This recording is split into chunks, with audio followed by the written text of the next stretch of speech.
Hello दोस्तों, welcome to main point study. तो I hope आप सारे के सारे ठीक हो। तो आज हम करने वाले हैं चैप्टर नंबर 3 क्लास 10th की अर्थशास्त्र का, जिसका नाम है जी मुद्रा और साख। और हम करने वाले हैं इस वीडियो में उसके मोस्ट इंपॉर्टेंट क्वेश्चन। और ये सारे के सारे मोस्ट इंपॉर्टेंट क्वेश्चन और ज़्यादा इंपॉर्टेंट बन जाते हैं क्योंकि ये सारे के सारे किसी ना किसी एग्जाम में आ रखे हैं। ये देखो प्रीवियस ईयर क्वेश्चन, ये 2018 में, 2017 में, 2017 में, ठीक है, 2015 में।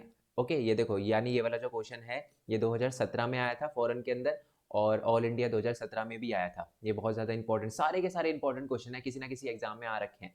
ठीक है, अब मैं आपको बता दूं कि अगर आपने ये भी कर लिए ना तो आपका एग्जाम जो है वो A1 जाएगा। इसमें से बाहर आपको एक भी क्वेश्चन देखने के लिए नहीं मिलेगा। बट मैं आपको बोलूंगा कि अगर आपके पास टाइम है तो आप इस चैप्टर की वीडियो देख लेना। ठीक है, डिस्क्रिप्शन में मैं वीडियो का लिंक दे दूंगा। चैप्टर वाइज मैंने सारे के सारे चैप्टर जो हैं वो एक्सप्लेन कर रखे हैं विद नोट्स। हिंदी के नोट्स के साथ बहुत कम ऐसा होता है कि बहुत सारे बच्चे जो हैं परेशान रहते हैं कि सर हमें हिंदी के नोट्स के साथ एक्सप्लेनेशन नहीं मिलता। तो मैंने नोट्स के साथ, और वो भी हिंदी के नोट्स के साथ, जैसे मैं पीपीटी फॉर्मेट में समझा रहा हूँ ना, वैसे सारे के सारे नोट्स हिंदी के साथ मैंने पूरा का पूरा चैप्टर एक्सप्लेन किया है। तो वो जाकर ज़रूर देखना, क्योंकि देखो आप 99% यहाँ से स्कोर कर लोगे, बट कुछ बच्चे होते हैं ना जिनको 100% चाहिए, तो जी आपको चैप्टर की वीडियो देखनी ही पड़ेगी, है ना। चलो, बाकी मैं इसमें कोशिश करूंगा कि देखो कभी कभार क्या होता है कि क्वेश्चन थोड़ी सी अलग लैंग्वेज में आता है, इसलिए मैंने देखो बहुत बार है ना ये सारे के सारे क्वेश्चन, एक्चुअल में ये एक ही क्वेश्चन था बट ये अलग अलग एग्जाम में अलग अलग तरीके से पूछा गया था, तो मैंने अलग अलग तरीके से जैसे भी पूछा गया था वो भी लिख दिया है। ठीक है, चलो जी हम शुरू करते हैं। बाकी मैं बता दूं, अगर आप में से किसी का इंग्लिश मीडियम है या आपके किसी फ्रेंड का इंग्लिश मीडियम है, एसएसटी इंग्लिश में है, तो मैं सेम वीडियो इंग्लिश में भी अपलोड कर चुका हूँ। मोस्ट इंपॉर्टेंट क्वेश्चन की लिंक नीचे डिस्क्रिप्शन में दे रखा होगा, वो आप देख सकते हो। ठीक है, चलो जी शुरू करते हैं। तो सबसे पहला जो क्वेश्चन है वो है, मुद्रा वस्तु विनिमय की प्रणाली में मौजूद समस्या का समाधान कैसे करती है। और सेम क्वेश्चन है, ठीक है, बस थोड़ी सी लैंग्वेज चेंज है। अब ये क्वेश्चन क्या, मैं आपको बता देता हूँ। पहले पता है ना आपको, वस्तु विनिमय चलता था, चीज़ों की जगह चीज़ें ली जाती थी और दी जाती थी, है ना। जैसे मेरे पास गेहूं है, आपके पास चावल, मेरे को चावल चाहिए, आपको गेहूं चाहिए, तो हम दोनों ने एक दूसरे से एक्सचेंज कर लिया। इसे ही कहते हैं बार्टर सिस्टम, या मैं कहूँ वस्तु विनिमय। बट इसमें कुछ समस्या आती थी, और जब हमने पैसों का यूज़ करना शुरू किया ना, तो ये सारी की सारी समस्या जो वस्तु विनिमय में आती थी वो एकदम खत्म हो गई। कैसे, देखो, पहला तो है दौरे संयोग खत्म हो गया पैसे के उपयोग करने से। जैसे कि मान लो, जैसे मैंने बोला कि मेरे पास गेहूं है, आपके पास चावल है, मेरे को चावल चाहिए, आपको गेहूं चाहिए। बट मान लो कि मेरे को चावल तो चाहिए बट आपको गेहूं नहीं चाहिए, तो हम दोनों एक दूसरे से चीज़ें एक्सचेंज नहीं कर पाएंगे। बट जैसे ही पैसे आए, जैसे ही मनी का यूज़ किया जाने लगा, ये प्रॉब्लम खत्म। अब आपको जो भी चीज़ चाहिए दुकान पे जाके पैसे दो और ले लो। ठीक है, दूसरा, ये बहुत सरल है और सुविधाजनक है ना। अब आपको किसी ऐसे बंदे को ढूंढने की जरूरत नहीं है जिसको वो चीज़ चाहिए जो आपके पास है, और आपको वो चीज़ चाहिए उसके पास है। अब बहुत ही सिंपल है, दुकान पे जाके जो चीज़ लेनी है ले लो पैसे देकर। ठीक है, पहले वस्तु विनिमय होता था ना, तो हमें उस बंदे को ढूंढना पड़ता था जिसके पास वो चीज़ है जो हमको चाहिए, और हमारे पास वो चीज़ है जो उसको चाहिए। टाइम बहुत लगता था और बहुत कॉम्प्लिकेटेड होती थी ये सिचुएशन। और नेक्स्ट है कि मुद्रा मौद्रिक इकाई के संदर्भ में मूल्य का माप के रूप में कार्य करती है। यानी अब है ना, हर चीज की वैल्यू जो है मुद्रित मुद्रित एक तरह से इकाई जो है मौद्रिक इकाई में फिक्स हो चुकी है। जैसे आप दुकान पे जाते हो, मान लो आप मैगी लेने गए, तो 12 रुपए की आपको मैगी देगा, है ना। सुबह जाओगे, शाम को जाओगे, कल जाओगे, परसों जाओगे, है ना, 12 ही देगा आपको। ओके, तो इससे क्या पता चलता है कि हर चीज की इकाई जो है एकदम फिक्स हो गई है। पर जब वस्तु विनिमय होता था तो कुछ नहीं कह सकते थे। कभी कभार जो होता था कि 1 किलो चावल की जगह 10 किलो गेहूं देने पड़ते थे, और कभी 1 किलो गेहूं की जगह 10 किलो चावल देने पड़ते थे। ये चेंज होता रहता था। ठीक है, बाकी इसमें भी अलग तरीके से पूछा गया है क्वेश्चन। देखो, ये ना और वाले क्वेश्चन है ना, आप खुद भी पढ़ लेना। ठीक है, क्योंकि मैं ऐसे करूंगा बहुत ज़्यादा लेंथी वीडियो बन जाएगी, आप बोलोगे सर ज़्यादा दिक्कत हो गई। और अगर आपको, मैं आपको बोलूंगा वीडियो फास्ट करके देख लेना, बट स्किप मत करना दोस्त, बिल्कुल भी स्किप मत करना, क्योंकि एक क्वेश्चन छूटा, ठीक है, तो बहुत ज़्यादा बड़ी दिक्कत आ जाएगी। और क्वेश्चन छूटने की बात भी नहीं है, मैं आपको ये बता रहा हूँ कि किस अलग वे में क्वेश्चन पूछा जा सकता है। ठीक है, तो आपसे ऐसे भी पूछा जा सकता है कि लेन देन में पैसे कैसे फायदेमंद है, ये क्वेश्चन आ सकता है। या मुद्रा का उपयोग किस प्रकार वस्तु विनिमय के आदान प्रदान को आसान बनाता है, वस्तु के आदान प्रदान को आसान बनाता है, या पैसे के लेन देन को आसान बता दिया, पैसे ने लेन देन को आसान बना दिया, समझाइए। ये सब का आंसर यही लिखना है आपको। ठीक है, चलो नेक्स्ट क्वेश्चन में आते हैं। ऑल इंडिया 2017 में आया हुआ क्वेश्चन है कि हम मुद्रा का उपयोग विनिमय के माध्यम के रूप में क्यों करते हैं जी। ये जो नोट होता है ना, जिसपे गांधी जी की फोटो बनी हुई होती है, हम उसका यूज क्यों करते हैं, अपने घर पे क्यों नहीं छाप लेते नोट। ठीक है, वही वाला नोट जो है वो इतना इंपॉर्टेंट क्यों है, उसका ये माध्यम के रूप में, विनिमय के माध्यम के रूप में यूज क्यों करते हैं। तो पहला रीजन तो यह है कि भारतीय सरकार उसको अधिकृत करती है। इसका मतलब है कि भारत की सरकार उसको अथॉरिटी प्रोवाइड करती है, ऑथराइज करती है। ठीक है, आप अगर घर में सेम नोट छाप लो और अपना साइन कर दो तो वो मान्य नहीं रहेगा, क्योंकि उसे भारत सरकार ऑथराइज नहीं करेगी। ओके, चलो नेक्स्ट पॉइंट है कि पैसों की आपूर्ति जो है वो आरबीआई देखता है। आरबीआई पैसे वगैरह प्रिंट करता है। ओके, किसके कहने पर, सेंट्रल गवर्नमेंट के कहने पर। ठीक है, तो इसलिए वो बहुत ज़्यादा इंपॉर्टेंट हो जाता है। आप आरबीआई नहीं हो ना, आप अगर नोट छापोगे तो आपका नोट नहीं चलेगा। नेक्स्ट पॉइंट है, हम पैसों को ये जो हमारा मुद्रा है उसका उपयोग क्यों करते हैं विनिमय के लिए। तो इसका एक रीज़न और है कि भारत में कोई भी भारतीय मुद्रा को लेने से मना नहीं करता, है ना, अनटिल और अनलेस आपका नोट फटा हुआ ना हो। ठीक है, तो मजाक था ये, बस करते हैं। ठीक है, आप कैसा भी नोट दो वो यूज़ एक्सेप्ट करना ही पड़ता है उनको। नेक्स्ट है कि मुद्रा का उपयोग मूल्य के माप के लिए किया जाता है, यानी चीज़ों को माप के लिए भी किया जाता है। अब चीज़ों का दाम जो है एकदम से फिक्स हो गया है ना। तो ये सारे के सारे रीज़न है जिसकी वजह से हम क्या करते हैं, पैसों का उपयोग करते हैं विनिमय के माध्यम के रूप में। ठीक है, कोई दिक्कत, आई होप क्लियर हो गया हो। अच्छा, ये हमारा टेलीग्राम चैनल है, ज्वाइन कर लेना। अभी नहीं, बट कुछ टाइम बाद जब हमारे एग्जाम नज़दीक आ जाएंगे, आई डोंट नो कि ये वीडियो आप कब देख रहे हो, क्या पता एग्जाम से आप 2 दिन पहले देख रहे हो, 3 दिन पहले देख रहे हो, तो एक बार ये टेलीग्राम चैनल जो है वो ज्वाइन कर लेना। ओके, वैसे तो ये वाला चैनल ज्वाइन करना इसलिए इंपॉर्टेंट है क्योंकि छोटे छोटे इंपॉर्टेंट अपडेट मैं यहीं पर देता हूँ, क्योंकि जिसके लिए अलग से वीडियो बनाऊंगा तो बहुत ज़्यादा टाइम लग जाएगा। ठीक है, वो अपडेट लेट ना हो जाए तो मैं यहीं पर देता हूँ, और साथ में कुछ इंपॉर्टेंट क्वेश्चन भी मैं आपसे यहीं पर पूछता हूँ। तो इसको ज्वाइन कर लेना, 9.6 के सब्सक्राइबर है। ठीक है, इसमें जिन बच्चों ने ज्वाइन कर रखा है 9,600, जो जल्दी से 10,000 करवाने हैं। और साथ में जो नोट्स है, मैंने बोला ना मैंने चैप्टर एक्सप्लेन कर रखा है विद नोट्स, तो नोट्स आपको सारे यहाँ पे मिल जाएंगे और वो एकदम फ्री है। ठीक है, व्हेन आई से फ्री है, यानी ये जो चैप्टर मैं एक्सप्लेन कर रहा हूँ ना, ये चैप्टर के मोस्ट इंपॉर्टेंट क्वेश्चन ये भी मैं डाल दूंगा, बट क्या पता इसमें थोड़ा टाइम लग जाए मेरे को। बट चैप्टर के जो नोट्स है वो मैं अपलोड कर चुका हूँ, हिंदी इंग्लिश मीडियम दोनों में। ये फ्री नोट्स हैं, बट इसको फ्री मत समझना, ऐसे मत समझना फ्री है तो ऐसे ही नोट्स होंगे। मैं आपको लिख के दे सकता हूँ, जो भी आपको पैसे लेकर नोट्स दे रहा हूँ ना, उसके नोट्स को और इस वाले नोट्स को कंपेयर कर लेना। ठीक है, ये वाले नोट्स आपको अच्छे ही मिलेंगे। ठीक है, देखो ये मत समझना कि आप बोल रहे हो कि सर कि सबके नोट खराब होते हैं आपके नोट से अच्छे होते हैं, मैं ऐसा कुछ नहीं बोल रहा। मैं बस देखो इतना बोल रहा हूँ कि वो ज़्यादा इंपॉर्टेंट है जो आपके लिए अच्छा है। ठीक है, मैं वही बता रहा हूँ जो आपके लिए अच्छा है। मैंने देखा है बहुत सारे नोट्स देखे हैं अलग अलग जगहों पर, जिसमें कोई ना कोई चीज़ छोड़ी भी होती है, और फिर बच्चे क्या करते हैं, परेशान हो जाते हैं कि सर ये हमने एग्जाम में पूरे पूरे पढ़ के गए थे नोट्स वगैरह से, बट हमारा छूट गया। तो ये वाले नोट्स बेटर हैं। ठीक है, क्योंकि इसमें हर एक चीज़ मैंने लाइन बाय लाइन सब कुछ क्लियर करवाया है। ठीक है, और अगर मिल भी जाते हैं आपको कोई से नोट्स, तो हर चीज़ चेक करना कि उसमें सारे के सारे टॉपिक दे रखे हैं नहीं दे रखे हैं। आप किसी को भी फॉलो करो, मेरे को कोई दिक्कत नहीं है, बट ऐसी मिस्टेक मत करना कि कोई ऐसे नोट्स उठाकर उसे रीड करने लग जाओ जिसमें कोई टॉपिक छूटा हुआ हो। ठीक है, और वैसे तो देखो जैसे मैंने बताया नोट्स फ्री है, बट आप अगर चाहो तो मेरे को सपोर्ट कर सकते हो, वेबसाइट पे मैंने पेमेंट का ऑप्शन दे रखा है। मैं ऐसा इसलिए बोल रहा हूँ क्योंकि सर्वर की कॉस्ट अभी तो मैं झेल रहा हूँ, मेरे को अभी तक तो कोई प्रॉब्लम नहीं आई है सच। सर्वर की कॉस्ट बड़े धीरे धीरे बढ़ती जा रही है सर्वर की कॉस्ट, और मेरे लिए उसको मैनेज करना डिफिकल्ट हो रहा है। तो शायद एक टाइम पे अभी जो आपको फ्री मिल रहा है शायद उस पर प्राइस टैग लग जाए, वैसे तो मैं पूरी कोशिश करूँगा ना लगे। मैं इसलिए बोल रहा हूँ कि आप में से अगर कोई सपोर्ट कर सकता है फाइनेंशियली तो सपोर्ट करो, क्योंकि ऐसे बाकी बच्चों को दिक्कत नहीं आनी चाहिए, है ना।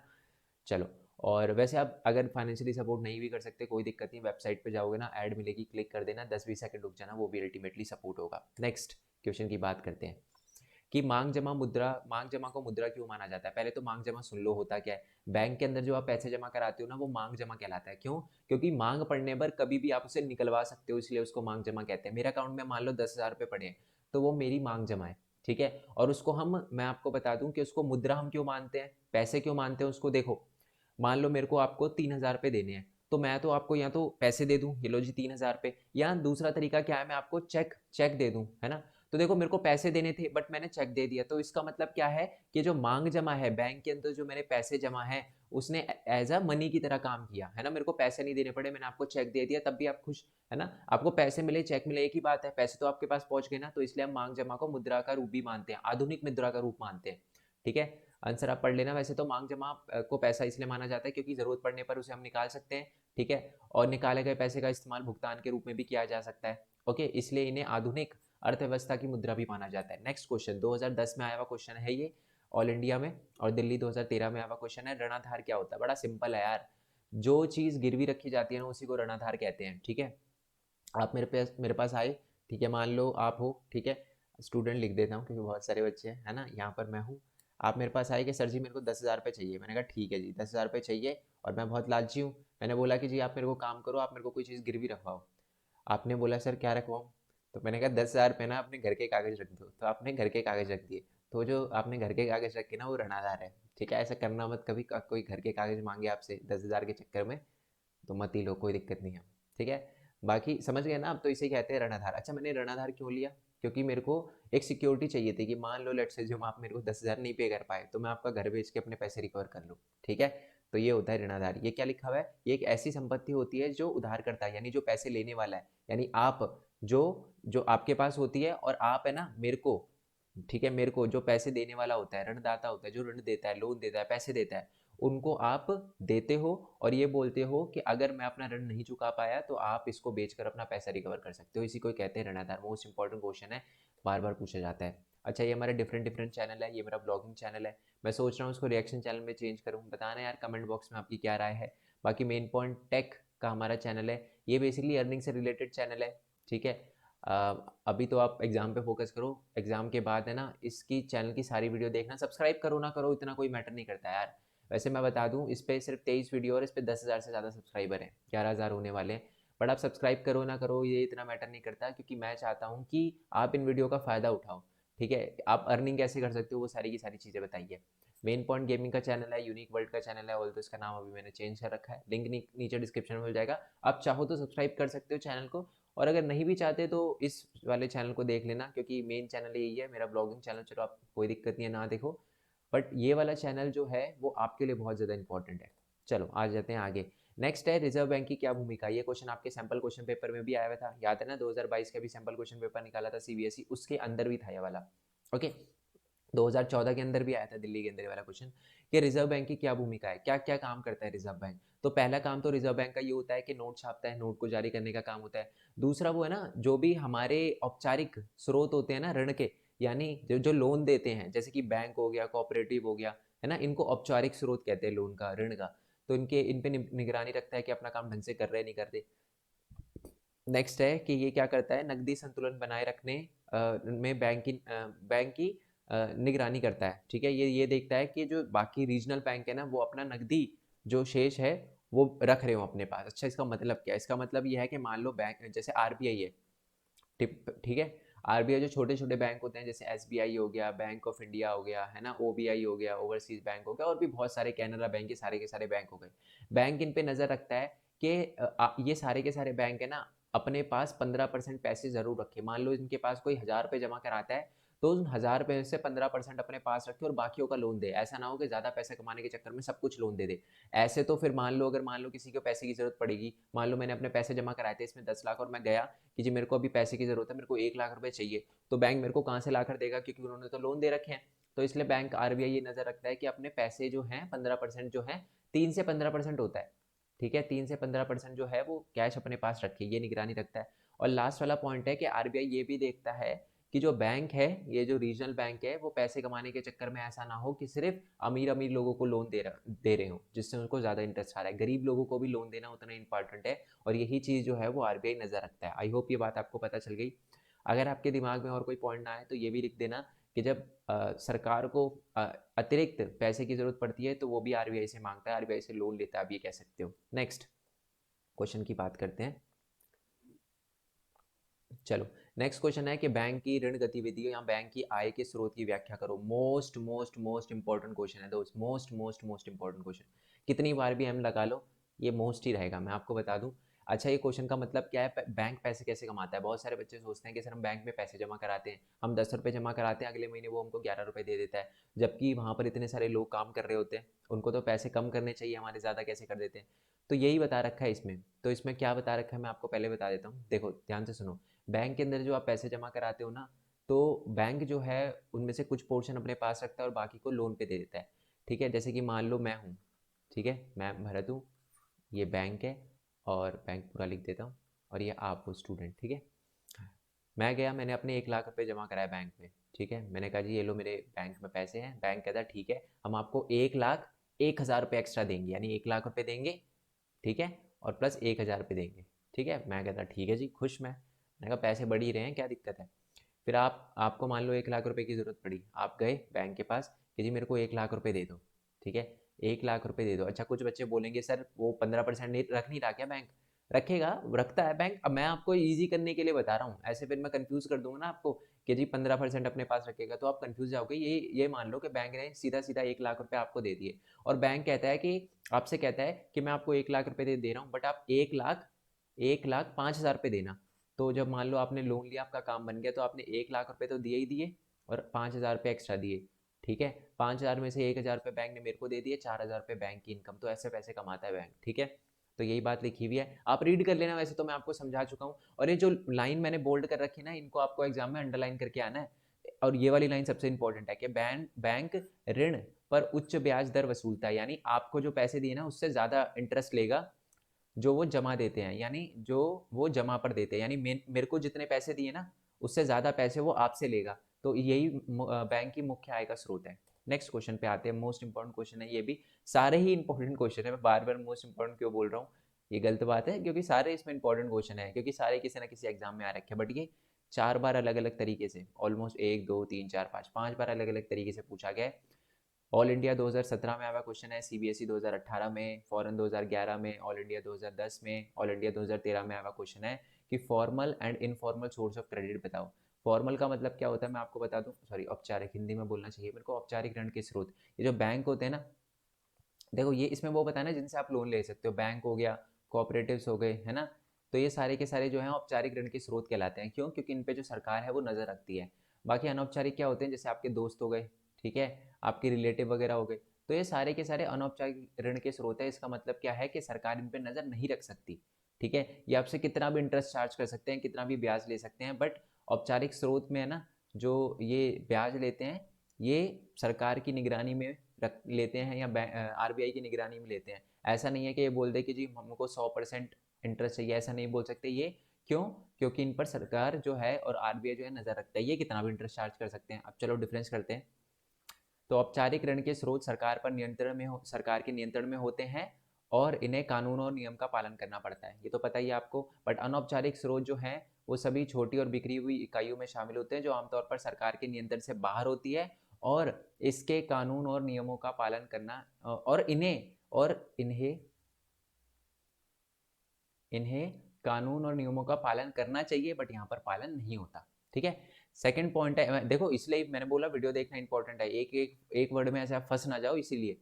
नेक्स्ट पॉइंट है कि औपचारिक स्रोत का प्राथमिक उद्देश्य सामाजिक कल्याण है। आज है ना, बैंक जो है उसका मेन मोटिव यह है कि कंट्री का वेलफेयर हो। जो लोग लोन लेकर अपना बिजनेस स्टार्ट करना चाहते हो, थोड़ा पैसा कमाना चाहते हो, दूसरों की हेल्प करना चाहते हो, वो अच्छे से कर पाए, इसी के लिए बैंक लोन देता है। दूसरी तरफ इनका काम सीधा सीधा लाभ कमाना होता है। आप गांव में जाओगे ना, तो गांव में जो बड़े बड़े साहूकार होते हैं, ठीक है, आप मेरी बातों से ऑफेंड मत हो जाना, कहीं कोई ऐसा बच्चा बोलेगा सर मेरे पापा जी साहूकार हैं, वो तो लोगों का भी भला सोचते हैं, होता है, देखो ऐसा नहीं है हर बंदा गलत होता है। बट आप देखोगे एक टाइम पे ना, बहुत पुरानी बात मैं आपको बताता हूँ, एक टाइम पे क्या होता था कि जो साहूकार होते थे या जो भी लैंडलॉर्ड्स होते थे, उनका मेन मोटिव यही होता था कि जी वो जो है वो अपने किसानों को, गांव में जो लोग रहते हैं, जो गरीब को किसान रहते हैं, उनको लोन दे, और उनको लोन देकर फिर उनसे जब पैसे हड़पते रहे, ज़्यादा से ज़्यादा इंटरेस्ट लगाते रहो, एक टाइम पर उनकी ज़मीन हड़प ले, ठीक है। चल, बड़ा अच्छी बात है आपके, अगर आपके कोई जान पहचान का ऐसा पर्सन है जो ऋण देते हैं, ठीक है, जो अनौपचारिक ऋण के स्रोत हैं,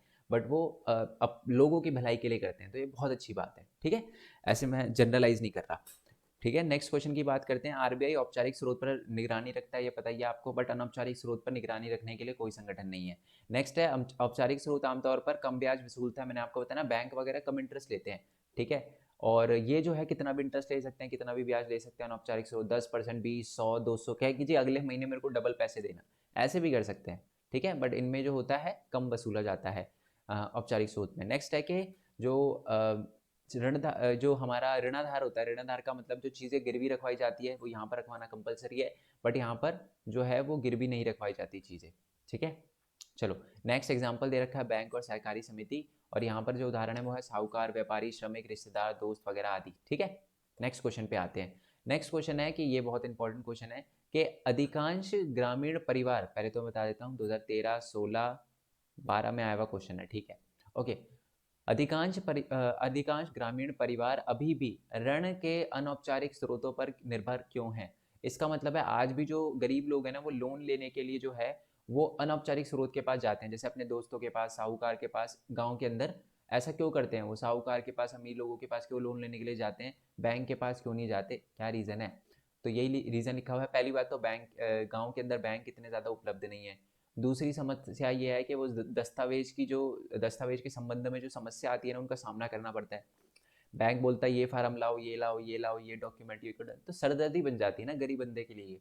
तो बैंक से लोन लेना इसलिए पसंद नहीं करता। आज भी बहुत सारे लोग बैंक से, गांव के अंदर बैंक से लोन लेना इसलिए पसंद नहीं करते।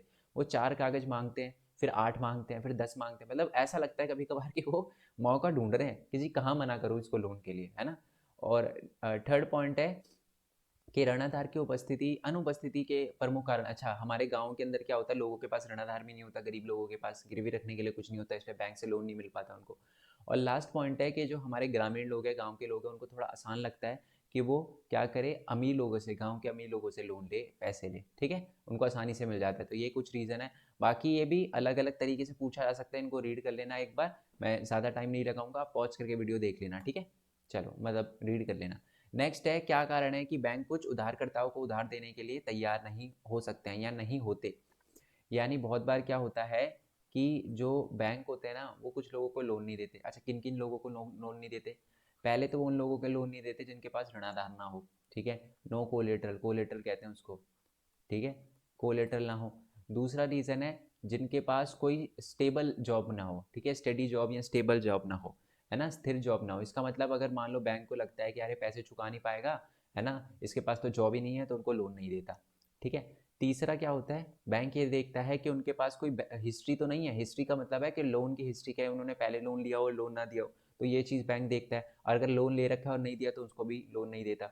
और फोर्थ पॉइंट ये है कि बैंक बेसिकली उन लोगों को लोन नहीं देता जो लोन चुकाने के लायक ना हो। जैसे कि मान लो मैं जाऊँ बैंक के पास, मैं बोलूँ मेरे को 10,000 करोड़ का लोन दे दो, ठीक है। बैंक आएगा, कहते क्या करते हो, मैंने कहा मेरा यूट्यूब चैनल है, मैं पढ़ाता हूँ और 2-3 सोर्स और है, कितनी इनकम है, मैंने कहा इतनी इतनी इनकम है मेरी। तो कहते 10,000 करोड़ आप चुका दोगे? मैंने कहा ले लूँ पहले, उसके बाद देखूंगा। तो बैंक कहेगा नहीं, हम आपको नहीं दे सकते, क्योंकि 10,000 करोड़ नहीं लगता कि हम आप चुका सकते हो, ठीक है। तो ये होता है हमारा ऋणाधार, और इसी वजह से बैंक जो है वो लोन नहीं देता। ओके। और ऋणाधार क्या है? ऋणाधार मैंने आपको बता दिया था, उधार देते समय ऋणाधार ऋणदाता ऋणाधार क्यों मांगते हैं, ये तो आपको पता ही है कि मान लो वो पैसे ना दे पाए जिन्होंने लोन लिया है, तो उनकी चीज़ बेचकर पैसे वगैरह, या ऋणाधार जो रखवाया है उसको बेचकर पैसे रिकवर कर सके। नेक्स्ट क्वेश्चन है कि देश के विकास में ऋण की भूमिका बताइए। मोस्ट इंपॉर्टेंट क्वेश्चन है ये। ऐसे क्वेश्चन ही, वैल्यू बेस्ड क्वेश्चन इस टाइम के ज़्यादा आपको देखने के लिए मिलेंगे। 2016 में आ रखा है ऑल इंडिया, और 2015 में भी आ रखा है। आप देखो बैक टू बैक आ रखा है और ऑल इंडिया है, यानी सब एग्जाम में आ रखा है। मोस्ट इंपॉर्टेंट क्वेश्चन है इसका मतलब।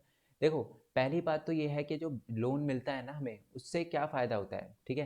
पहली बात तो ये जो आर्थिक वृद्धि है, ऋण जो है आर्थिक वृद्धि और विकास के लिए बहुत महत्वपूर्ण भूमिका निभाता है। मेरे कहने का मतलब, आज देखो बहुत सारे ऐसे बिजनेस हैं जिनके पास पैसे नहीं होते, तो वो बैंक वगैरह से लोन लेके अपना बिजनेस चलाते हैं, पैसा कमाते हैं और इकोनॉमी में हेल्प करते हैं। ओके।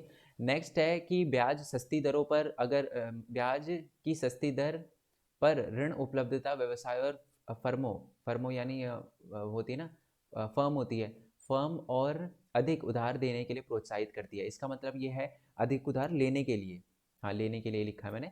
इसका मतलब ये है कि मान लो अगर बैंक है ना, आप बिजनेस स्टार्ट करना चाहते हो, बैंक आपको बोले कि अगले महीने डबल पैसे देना, तो आप लोगे बैंक से loan? The answer is no. आप बोलोगे यार अगर मैं 1 लाख दूंगा तो 2 लाख रुपए चुकाने पड़ेंगे, क्या फायदा। बट अगर आपको बैंक बोले कि 1 लाख रुपए लो और अगले महीने आप 1 लाख रुपए, 1 लाख के ऊपर 100 रुपये इंटरेस्ट दे देना, बस आप तो ज़रूर लोगे लोन कि जी हाँ मैं अपना बिजनेस सेटअप कर पाऊंगा, है ना। तो ये कहीं ना कहीं एक तरह से प्रोत्साहित करता है हमारी इकोनॉमी को, और जो छोटे छोटे बिजनेस है उनको भी हेल्प करता है, ठीक है। ओके जी। नेक्स्ट पॉइंट है कि अधिक धन उधार लेने का व्यापार में वृद्धि वगैरह और उत्पादन वगैरह में भी वृद्धि होती है ना। पैसे लेकर अपनी डिमांड को पूरी करना और अपनी प्रॉब्लम वगैरह को सॉल्व करना, ठीक है, व्यवसाय में आगे बढ़ना, तो इससे उत्पादन वगैरह भी बढ़ता है। नेक्स्ट है कि आर्थिक विकास के लिए बहुत ज़्यादा महत्वपूर्ण है कि आप लोन वगैरह लो। और नेक्स्ट पॉइंट है कि इससे लोगों का अपना व्यवसाय चलाने में विस्तार में मदद मिलती है, अपना बिजनेस को बड़ा करने में और उसमें विस्तार वगैरह में मदद मिलती है, जिससे व्यक्तिगत आय भी बढ़ती है और देश की आय भी वृद्धि होती है, देश की आय में। साख एक सकारात्मक, साख का मतलब वही होता है लोन होता है या क्रेडिट होता है, चैप्टर का नाम ही पता है ना, मुद्रा और साख है। तो क्रेडिट सकारात्मक भूमिका निभाता है जब उधारकर्ता समय पर ऋण राशि वापस करने में सक्षम होता है, तो उसे पैसे का उपयोग व कुछ लाभ भी कमा सकता है। मान लो अगर पैसे उसने लिए, उसने अपना बिजनेस सेटअप किया, फायदा हुआ उसे, है ना, तो वो लोन तो दे ही देगा और साथ में उनको कोई प्रॉफिट भी हो जाएगा। और एक पॉइंट मैं आपको और बता देता हूँ, बेसिकली एम्प्लॉयमेंट भी जनरेट करता है, लोगों को रोजगार भी देता है ना, ठीक है। कोई मैं जैसे कि मान लो मैंने अपना कोई बिजनेस सेटअप किया, मैं 4 बंदों को जॉब पे रखूंगा तो मैं रोजगार दे रहा हूँ ना, तो ये बहुत ज़्यादा इंपॉर्टेंट है। आई होप ये वाला आपको समझ आ गया, इंपॉर्टेंट क्वेश्चन है।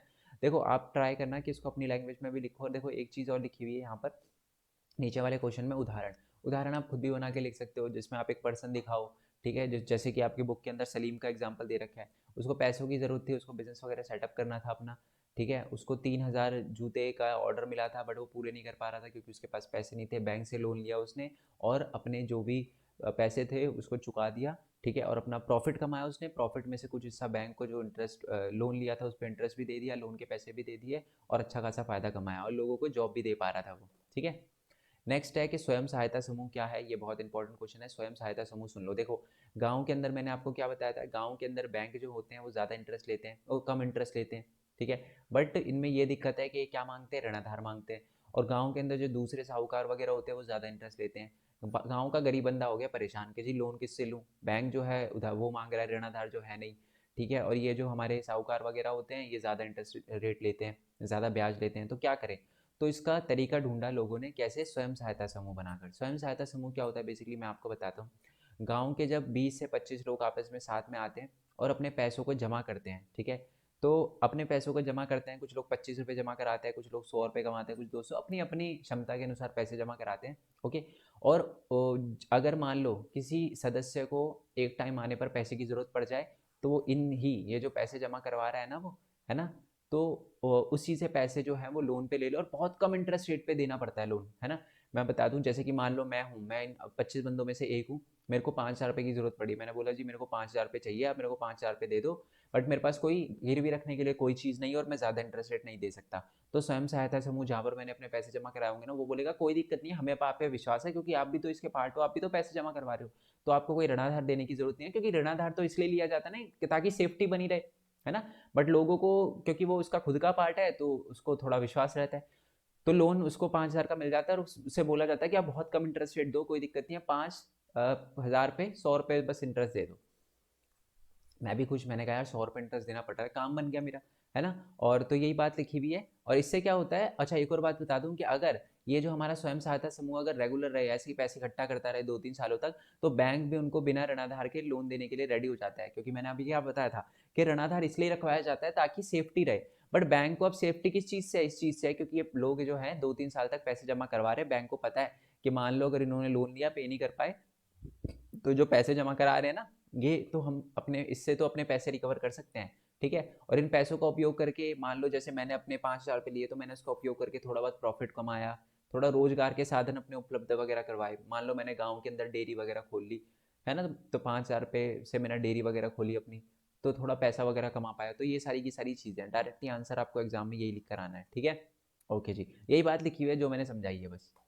नेक्स्ट क्वेश्चन है कि ऋणाधार की कमी की समस्या को दूर करने के लिए स्वयं सहायता समूह उधारकर्ता की सहायता कैसे करता है। तो ये वही बात लिखी हुई है। देखो स्वयं सहायता समूह, पहले तो ये मैं रीड कर देता हूँ, ये बस वो बात लिखी हुई है कि देखो जिन लोगों के पास ऋणाधार नहीं होता बेसिकली, है ना, तो ऋणाधार की समस्या को दूर करने के लिए जो स्वयं सहायता समूह उसने कैसे हेल्प करी है, ठीक है। पहला है, लोग समय पर विभिन्न उद्देश्यों के लिए उचित ब्याज दर का ऋण प्राप्त मिल जाता है। मतलब बहुत ही अलग अलग उसके लिए बहुत कम इंटरेस्ट रेट पे उनको लोन मिल जाता है, पहला। दूसरी बात है कि स्वयं सहायता समूह अगर क्या हो, नियमित हो, तो उसका उपयोग मौद्रिक सहायता के रूप में कर सकता है। इसका मतलब लोन लेने के लिए यूज कर सकता है। अगर वो 2-3 साल तक रेगुलर हो तो बैंक उनको बिना ऋण आधार के लोन दे देता है, ओके। सदस्य अपनी जरूरतों को पूरा करने के लिए बिना जमानत, जमानत का मतलब गिरवी रखे हुए छोटा लोन ले सकते हैं, छोटा ऋण ले सकते हैं। और लास्ट है, समय पर पुनः भुगतान के कारण बैंक स्वयं सहायता समूह को भी ऋण दे देता है। तो मतलब इसमें आपको ये लिखना है कि बेसिकली क्या फायदा होता है ऋणाधार का, क्या क्या फायदा होता है ऋणाधार का, ठीक है। इसका मतलब है ऋणाधार की समस्याओं को कैसे दूर करता है बैंक। पहली बात तो ये है कि बहुत सॉरी, ऋणाधार की समस्या को कैसे दूर करता है स्वयं सहायता समूह। तो आपको ये लिखना है कि स्वयं, पहले तो स्वयं देखो, अगर ये क्वेश्चन 5 नंबर में आना तो पहले स्वयं सहायता समूह के बारे में थोड़ा एक्सप्लेन कर देना। फिर पहला पॉइंट ये लिख देना कि स्वयं सहायता समूह में लोगों को जो है वो कम दरों पर लोन मिल जाता है। दूसरा, उनको कोई ऋणाधार चुकाने की जरूरत नहीं पड़ती। तीसरा, वो अपने रोजगार के उपलब्ध साधन भी जमा कर लेते हैं। और चौथा, अगर जो हमारे स्वयं सहायता समूह हैं, अगर वो अपने पैसे जमा करने में रेगुलर रहते हैं, तो उनको बैंक से भी, बड़े बैंक से भी बड़ा लोन मिल जाता है, जिससे वो ज़्यादा बड़ा लोन जो है अपने मेंबरों को दे पाते हैं। तो ये है, ठीक है। चलो, साख की महत्वपूर्ण और सकारात्मक भूमिका, एक पहले भी ये क्वेश्चन आया था ना कि साख की भूमिका या ऋण की क्या भूमिका है, तो वही लिख देना। साख जो है बहुत इंपॉर्टेंट भूमिका निभाता है, सकारात्मक भूमिका निभाता है, लोगों को रोजगार उपलब्ध करवाता है और भी सारी की सारी चीज़ें। और एग्जाम्पल वो सलीम वाला एग्जाम्पल भी इसके अंदर लिखा हुआ है, नहीं राम वाला एग्जाम्पल लिखा हुआ है। ठीक है, चलो जी, तो ये पूरा का पूरा आप लिख देना। ओके, और ये भी अलग अलग क्वेश्चन है कि मुद्रा के आधुनिक रूप क्या है। वो जो पैसे वगैरह, मनी वगैरह, पेपर नोट, ये सारे के सारे मुद्रा के आधुनिक रूप है। और हम इसको स्वीकार क्यों करते हैं, वही पता ही आपको कि कोई भी मना नहीं कर सकता है ना, सरकार द्वारा अधिकृत होती है और साथ में रिजर्व बैंक के नोट छापता है और मौद्रिक इकाई के रूप में मौद्रिक चीज़ों का एक तरह से वो कर लेता है, चीज़ों को मुद्रा के उसमें वो कर लेता है, मिला लेता है। ठीक है, नेक्स्ट है बैंक और सहकारी समिति के लिए ग्रामीण क्षेत्रों में अपनी उधार गतिविधियों का विस्तार करना क्यों आवश्यक है। ओके, ये बहुत इंपॉर्टेंट चीज़ है कि गांव के अंदर बैंकों को ज़्यादा से ज़्यादा लोन क्यों देना चाहिए। बैंकों को कम से कम इंटरेस्ट रेट पे ज़्यादा से ज़्यादा लोन गांव के लोगों को इसलिए देना चाहिए ताकि गांव के लोग जो है वो हमारे साहूकार से बच सके, क्योंकि साहूकार एक समय पर उनकी ज़मीन हड़पने की कोशिश करता है, उनसे ज़्यादा इंटरेस्ट रेट लेकर, है ना, उन पे ब्याज चढ़ाते रहता है। तो इसलिए बहुत ज़्यादा ज़रूरी है कि बैंक जो है वो कम इंटरेस्ट रेट पे लोगों को लोन दे। और आज आप देखोगे कि बहुत सारे बैंक जो है वो लोन देते हैं ना जब गरीब लोगों को, तो ऋणाधार नहीं रखवाते, गारंटी रखवाते, ऋणाधार नहीं रखवाते। ओके, बैंक में जमा का क्या लाभ है, वही चेक वगैरह की सुविधा मिल जाती है। ओके, ऋण कब कर्जदार को कर्ज के जाल में धकेल देता है। अच्छा, पहले तो कर्ज जाल का मतलब क्या होता है, ठीक है, कर्ज जाल सुन लो, कर्ज जाल क्या होता है, इसको कहते हैं इंग्लिश में डेट रैप। ठीक है, कर्ज जाल का मतलब होता है डेट रैप। जब ऐसी सिचुएशन आ जाए कि जब कोई बंदा पैसे को ना चुका पाए, रीपे ना कर पाए, तो उसी को कहते हैं हम क्या, ऋणाधार, ओ सॉरी कर्ज जाल। जैसे कि मान लो मैंने 10,000 रुपये का लोन लिया, मैं उसको नहीं चुका पाया, ठीक है, अब मैं 10,000 रुपये लोन इंटरेस्ट नहीं चुका पाया और इंटरेस्ट था मान लो 6,000 रुपये का, कि 10,000 रुपये मैंने लिए और 6,000 रुपये इंटरेस्ट देने थे, बट मैं दोनों ही नहीं दे पाया। अब फिर मैंने क्या किया कि मैंने और लोन ले लिया, फिर 10,000 रुपये मैंने और लोन ले लिया, तो उस पर 6,000 रुपये और इंटरेस्ट लगा। ठीक है, अब मान लो मैंने अपने पैसे 6,000 रुपये तो चुका दिए, मान लो 6,000 रुपये इंटरेस्ट के तो चुका दिए, बट ये वाला पूरा पैसा बचा रहा, ये फिर मेरे को और देना, और ऐसे धीरे धीरे धीरे धीरे अमाउंट बढ़ती जाएगी। तो इसी को कहते हैं हम कर्ज जाल। हमारे पड़ोस के साथ यानी पाकिस्तान के साथ यही हो रहा है। उन्होंने चाइना से लोन लिया, ओके, चाइना से लोन लेने के बाद उनको लोन देना था, ओके, तो उन्होंने क्या किया, सऊदी अरेबिया से लोन लिया कि जी हमको आप लोन दे दो, हम चाइना को चुकाएंगे, है ना। तो ये है हमारे पड़ोस वाले। चलो, आई होप आपको सारे के सारे क्वेश्चन समझ आ गए हो। कोई दिक्कत हो तो नीचे कमेंट बॉक्स में मेरे को ज़रूर बताना। और साथ ही में आप ये डिफरेंट डिफरेंट चैनल को सब्सक्राइब कर सकते हो। और मैंने हर चैनल के, मैं आपको बता दूं, हर चैप्टर के नोट्स जो हैं वो अपलोड कर रखे हैं वेबसाइट पे, उसको आप डाउनलोड कर लेना। और साथ ही में मैंने हर एक चैप्टर के ऐसी एमसीक्यू की वीडियो मोस्ट इंपॉर्टेंट क्वेश्चन की वीडियो बना रखी है। कुछ बच्चे होंगे जिनके एमसीक्यू भी आ रहे हैं एग्जाम में, तो एमसीक्यू की वीडियो भी आपको चैप्टर वाइज मिल जाएगी, नीचे डिस्क्रिप्शन में सारे के सारे चैप्टर दे रखे हैं। ठीक है, बाकी मिलते हैं नेक्स्ट वीडियो में, तब तक के लिए जय हिंद, जय भारत, वंदे मातरम, thanks for your support, bye bye.